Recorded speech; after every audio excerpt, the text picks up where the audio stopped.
Hello and welcome to the course. The title for today's course is Cerebral Palsy and the Sitting System. And I'm sure by the end of this course, you will have improved knowledge about cerebral palsy and the different sitting systems. For today's course, we have three learning outcomes. The first, after this course, you'll be able to define what is cerebral palsy. The second, you'll be able to list three sitting system categories and the clinical indicators for each sitting system. And the third, you'll also be able to recognize the difference between the primary support system and the secondary support components. Let's start our course by defining the term cerebral palsy. Actually, cerebral palsy is an umbrella term that describes a group of disorders of the development of movement and postures, causing activity limitations that are attributed to non-progressive disturbances that occur in the developing fetal or the infant brain. And very commonly, you'll notice that individual who has diagnosis of cerebral palsy will have decreased muscle length or the shortening of the muscle. They will also have the altered muscle tone. So the tension in the muscle could be higher than the normal, what we call as spasticity, or it could be lower than the normal, what we normally call as flaccidity. They will also have a decreased muscle strength. And the other thing, what you would notice that there will be decreased selective motor control or the muscle movement. So one thing to note that it is actually a disorder of brain primarily affecting the muscle system or the muscular system in the body. Also, it would be interesting to note that about 85 to 91% of the individual who has diagnosis of cerebral palsy has spastic muscle tone. Body posture is also highly impacted by the tone, and also it is worthy to take note that positioning is key for normalizing or influencing body tone. So, if this is CP, what CP is not? Let's explore. Cerebral palsy, or in short, CP, is not progressive. That means the brain damage does not get worse with the time. Also, the secondary condition exists, such as muscle spasticity, which can develop and may get better over the time, or it could also get worse, or it may remain same. Although cerebral palsy is not curable in the accepted sense, but training and therapy can help you improve the function. And that is why there is so much of emphasis on giving the therapy to the client.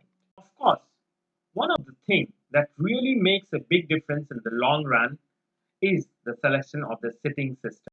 As you could see in this particular slide, there is gross motor function classification system. And also there are 5 levels of classification of dependency of person with cerebral palsy on mobility aid. And especially if you look at level 4 and 5, there is need for wheelchair. And it could be very likely that individual may spend a significant amount of time sitting on a wheelchair. And this entails the significance of sitting, positioning, and so the sitting system. So it is interesting to know that about 92% of the caregivers reported that they prefer to learn about their child's gross motor function classification level. But for this course, our main focus would be on sitting system. And when we talk about the sitting system, we primarily talk about wheelchairs. A wheelchair is a mobility as well as a sitting and positioning device for individuals with severe motor dysfunction, poor sitting balance, and no functional ambulation, such as in conditions like cerebral palsy. Sitting system is to provide greater body stability, trunk and head support, and an upright posture, which is also important to enhance the function. And it also helps to reduce the pressure on the skin surface. Our sitting surface are the primary support surface, such as seats and the back. While the positioning system are the secondary support, for example, the lateral trunk support, the head support, the positioning belt, etc. And this sitting system are combined with the positioning system to enable the optimal sitting posture for a individual, which is determined individually for each. The sitting system can be comprised of off-the-shelf component or custom order.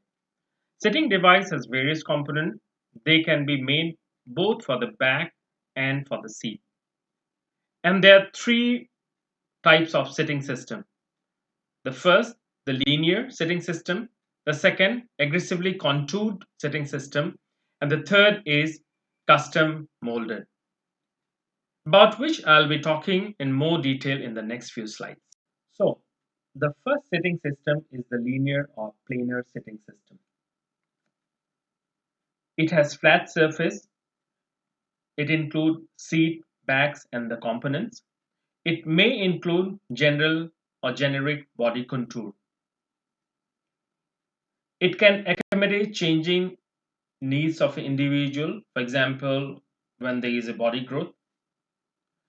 It is often less costly, and it is primarily used for the children or pediatric population. However, there are certain contraindications of using the linear or planar sitting system, such as it has poor pressure distribution. It is less envelopment for postural management and may be less comfortable, which leads to decreased sitting tolerance. The second sitting system is aggressively contoured sitting system. It provides options to better match unique client contours without a full molding process. Actually, foams are placed under a cover to match client contour. It is indicated when we need a good pressure distribution for the individual. It also provides a good postural support. And some systems offer unique options for accommodating growth and other changes.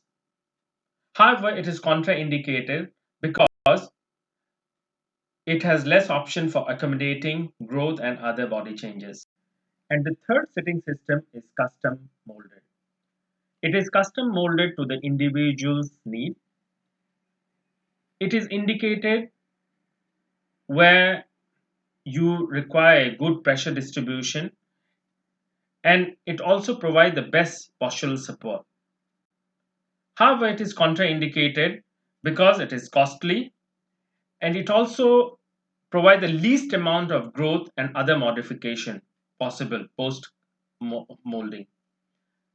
And process could be labor intensive, and molding process may be difficult for client to tolerate, especially for those clients who has increased body tone or spasticity or who has less sitting tolerance. So in the last few slides, we get to know the three sitting systems better. So we discussed about the general descriptions of each sitting system. We also discussed about the indication and contraindication. So in this particular slide, let's have the recap of all the three systems. So if we are looking for the comfort, go for the custom molded because it provides the best comfort for the individual who is a wheelchair user. But at the same time, if we talk about the cost, custom molded would be the costliest, while linear sitting system would be the least costly. As you may recall from one of the previous slides, that the primary support surfaces are the weight-bearing surfaces of the wheelchair, which includes parts such as seat, backrest, foot plate, and the armrest of the wheelchair. While the secondary support components are the positioning pieces added to the sitting system to provide better trunk alignment for the wheelchair-dependent individual, like in the case of individual with cerebral palsy, or in short CP. Side support keep the body in the center, while chest belt support the front. A pelvic belt at 45° to the sitting surface position the pelvis, while use of abduction pillow or the wedges to prevent excessive adduction of the hip. Also, the position of the head is important for many reasons, including control of the muscle tone, feeding and swallowing. Posterior and lateral headrest provide support and increase transport safety in children who do not have head control because of their low muscle tone or flaccidity. And with this, we have come to an end of our course. And the take home message from this course is a child sitting in a properly fitted wheelchair with the right sitting and positioning device has more opportunity to explore and experience the world. Also, the social integration and involvement in different activity also increase greatly when you have the right sitting system. And I'm sure you must have some learning point from this course. Thanks for listening.